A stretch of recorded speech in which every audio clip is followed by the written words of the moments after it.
The human body is not a machine, and this is a common misconception, especially around tennis coaching.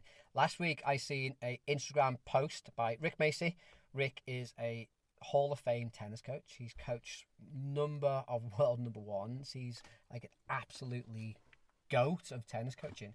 And in one of his posts, he is doing a serve demonstration and talks about how you should program the body and the muscle memory, and you've got to process it and fine tune it and calibrate it.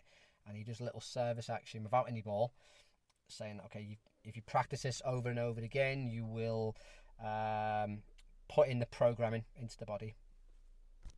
Body doesn't work that way. And I think a big thing for tennis coaches to understand is we are not machines yet. We're not AI yet. Maybe down in the future that might happen. And what we have to understand, especially within tennis, where you've got between a second and 1.5 seconds between contacts of the ball in a rally, the brain does not actually control your movement as such. The brain can't get signals to the body that quick. So what the body does, and again I'm going to use a constraint-led and ecological dynamics phrase here, it self-organizes based on the environment it's in. So the body will look at the environment, it will take in information, and then it will move based on what it sees.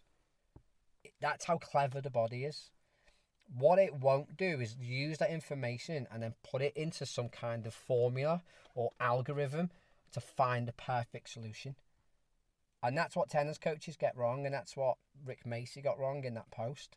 Like, his belief, again, obviously been coaching since the 70s, but the belief there is if you practice something enough over and over again, the body will become autonomous, it will become automatic, and will just repeat the action over and over again. It doesn't work that way. The myth of autonomy, again, I might be wrong here, but it's the body finds itself in an environment and it reacts to the environment around it, and that's what perception action is. There's not real decision making. There's no processing going on. And you still see that a lot within coaching and coach education. Things like repetition, things like isolated practice, the isolated progression kind of hourglass system.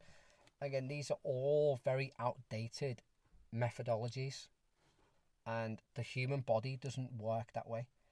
And we've got to be careful with stuff like that, because again, the belief is if we practice something over and over again, we just get better at it. And you will get better at it in that context. So, in the clip with Rick, he's shadowing a serve and sticking his butt out and his elbow and stuff. I can't quite remember. But yeah, if he does that 1,000 times, he'll get really good at doing that. But once he introduces the ball, he won't do it because it's a different skill. It's a different environment. There's a different challenge being put in place with the ball being introduced. So then the 1,000 repetitions he's done, great for doing that one thing, but once you put the ball in, he's got to learn the skill again. And it goes back to why I have my approach. I'd rather just practice with the ball straight away, develop the skill in that context, in that environment, and therefore it's going to be more transferable later on when you play. As always, check out mytenniscoaching.com. If you have any questions, please leave them down below, and I'll speak to you soon.